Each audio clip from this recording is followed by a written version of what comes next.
All right, here we go. It's turn 9, March 1915, Eastern Front.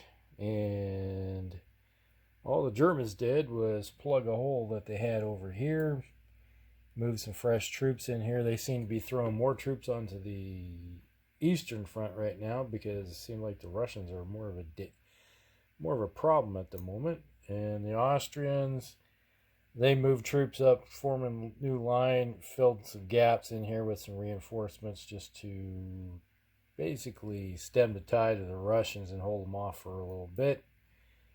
And that's pretty much it when it comes to Eastern Front. Not a lot to be said. The Ottomans are landlocked. They got nothing to do since, you know, that's pretty much it. They can't do an invasion at the moment of anything. Serbia's gone, so the Austrians took what troops they did have, except for what's garrisoning the cities, and railed them up north to up there to help fill some gaps. That's pretty much what's happening there. And over here, the interesting thing that's happening on the Western Front. All right. They had broke through the lines right here against the French and broke through right here previously. And then there was a French unit right here. The Germans attacked, and basically it was a 3-to-1 attack. It was here, here, and here to here. And it's like these three here attacked. One moved into here, but there was an half exchange, so Germans lost some units in that attack. Well, that wasn't all that great for them, but they did take the space. Now there is a fairly decent sized gap in here that's going to be hard for the French to close if necessary. And the big thing that happened though was the British were holding here on the frontier. Was it the city of Lille? I think it's Lille or Lille or something like that. And I don't speak French. And they attacked here, kicked the British out, and with a defender demoralized and kicked them out, and they just moved back to here, out of the way. So that is pretty much it right now on the Western Front. The French lost a supply point because they lost that city. The British probably were going to have to fall back to a more defensive position, shorten the line right here, and probably give up Calais, because that will be the smart thing to do, because there's no cities up here. They lost the city. They don't have the strength to take that city back. This one right that's under here, because you just have attack strength of 14. So yeah, it's not really good for them to do anything. So I'd say they're going to form a defensive line right here and try to dig in along the line right here and fall back and hold Paris, and then have the French fill this in right here, hopefully with some reinforcements, and let the British handle this right up here. All right, so that's what's going on. And turn for the Central Powers, turn 9. All right, we'll be back. All right, Allies turn 9, Eastern Front. The Russians attacked the Austrians right here and smashed that unit that was there, but they did have a half exchange in the process, and that unit's pretty much beat down. They eyeballed some of this other stuff, and it's like, 1-to-1's not so good. We've learned our lesson there.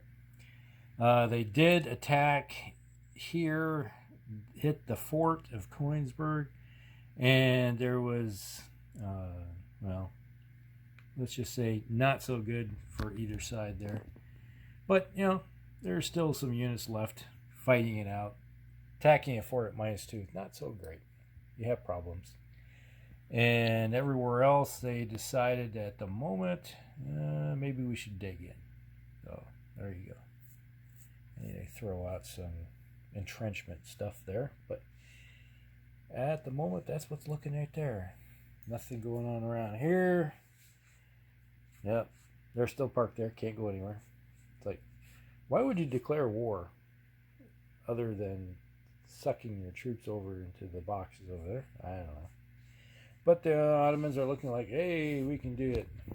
Now, over here on the Western Front, the French did attack back. They had some units. They moved in. There was that unit that was parked right here. The French did an attack and took out that unit that was parked right there. But there's still a big gap right here. But at least they pushed the Germans back a little bit, along with the pressure that's being put on them from the Eastern Front. The dead are starting to collect up again. And, or what else was there? That was it, I think. And then, like I said, they were pulled back, formed up a new line right here, ran the reinforcements up in there. So this whole area is being solidified for the route going to Paris. But over here, we'll just see what happens with everything. But it's looking like they kind of stemmed the hordes coming into France a little bit. So it's looking not so great, but not bad at the moment. The French are kind of holding. The Russians are putting pressure. But, you can't just constantly attack. You have to figure out where the weak points are and then start hitting them. Right now, the French have found out there is a weakness here against the Germans, is that they got the corner now. They can work their way back along and break this open and get back into Germany.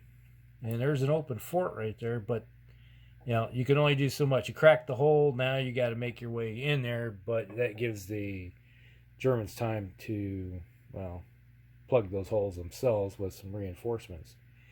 And they may just have to pull troops off the Eastern Front to stem the tide that's happening over there. It's like, which one do you work with that you want to play with the most to, that's the old catch-22. And I just realized I didn't put the Russian reinforcements out. They built these things and I didn't put them back out on the table. Oops. I'm going to have to put those out there someplace. I'm not going to let them attack, but they're coming trained in from somewhere. Yeah. All right. I'll be back.